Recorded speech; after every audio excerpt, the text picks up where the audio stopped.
Welcome to the Trevor Theismann Show. Today I'm going to give you one of my great tools that I utilize when I work with large groups of 30s, 40s, and 50-year-olds on how to drop some lbs. Now this can be a daunting task and there's a lot of misinformation out there or things that can distract you from results. But the great tip, one of many I'll go over in the next several videos, but this one is going to be getting on the scale in the morning and the evening. Now, of course, you've heard this before, get on the scale. Of course, why wouldn't you? You want to know what you weigh. You want to know if you're going up or down. So you get on the scale to get a baseline. But what I'm going to explain now is going to be the tool at which I utilize with these large groups of people that these concepts or this concept can really help.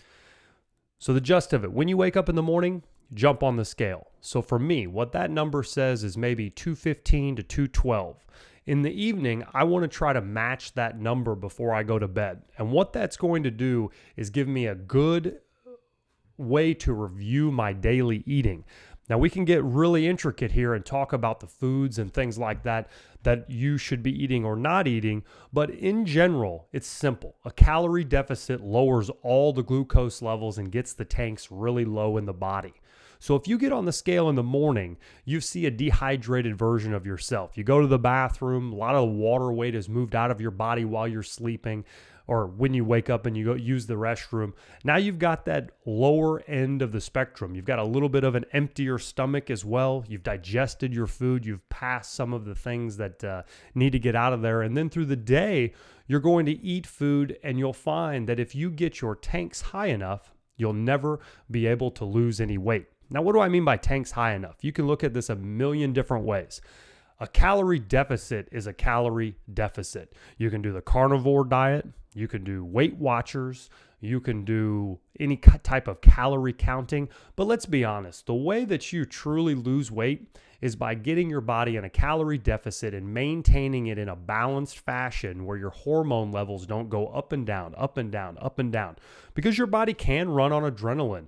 As much as you may not think of this, if you get really run down and you have a very low caloric intake for a couple days, if your body's not really good at burning fat, you're going to utilize hormones and different things to get by. Your body does not want to lose fat for just any reason. You have to have a very consistent diet plan that allows your body to start dipping into those fat stores and move them into energy.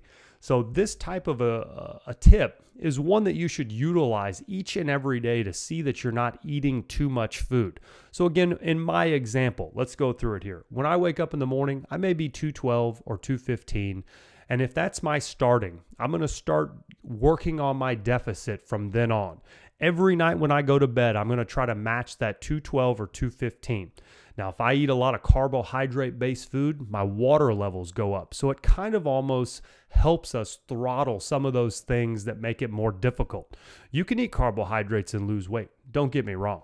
But if you have a low carbohydrate diet, you're going to have more consistent water retention. So lower those carbohydrates and you'll see that morning and evening scale read is going to be a little bit more consistent, and you'll actually see that the weight loss is occurring.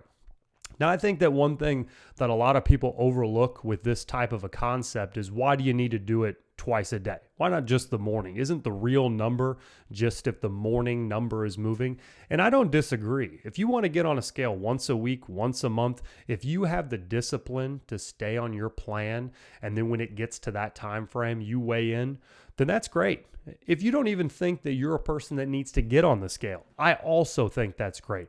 But I've worked with hundreds of people, and the thing that I find is you have got to come up with reasons or a plan of habit. If you stick to habits, then by default, your body will just follow suit. So if I'm sticking to this plan and I realize that 3 days in a row I went to bed with a higher number, I can already tell you I'm off track and need to get my diet back in order to lose weight. Like I said before, I don't really care which format of a diet plan that you utilize, as long as you can stick to it. Some people are vegetarians. They don't want to eat meat for many different reasons. A calorie deficit is a calorie deficit. So if you want to lose weight, you still can't overeat what your body can maintain.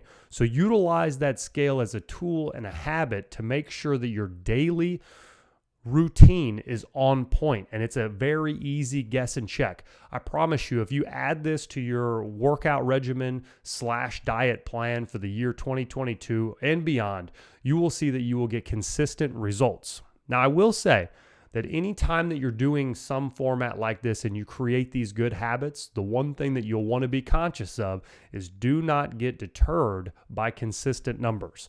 And what I mean is my scale may say the same thing in the morning and at night for 2, 3, maybe even 4 days in a row. And then all of a sudden that morning number is going to move a little bit.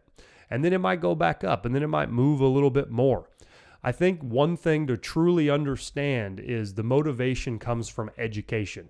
If you understand that water retention is actually playing a way greater role in what you see on the scale, I think you'll understand that you shouldn't be discouraged when you see that thing move up a little bit. You may have just eaten really salty food or something with an awful lot of sodium. And if that's the case, stick to the plan. You want to get those numbers as consistent as possible. And if you ate something out of the ordinary and it really jet your water up, I can promise you that over the long term, moves like that are what's going to slow you down. So be conscious of the foods you're eating and really try to find that balance where you can get the scale in the morning and the evening to resemble one another. And anytime you eat some weird type of food by getting on that scale that day, it's going to be a good indication that maybe that food needs to be few and far between, because that consistency is what's really going to make you lose a lot of weight.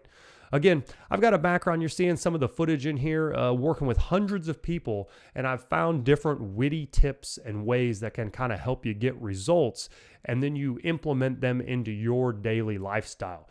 Not everybody does the same thing. Some people work from home. Some people have to go to work. Some people are always traveling. But some of these types of tips, like this scale tip, can be a really great way to keep you on track no matter what the circumstance. Thanks for watching today's episode. I'm going to get you another one out tomorrow. Have a great day.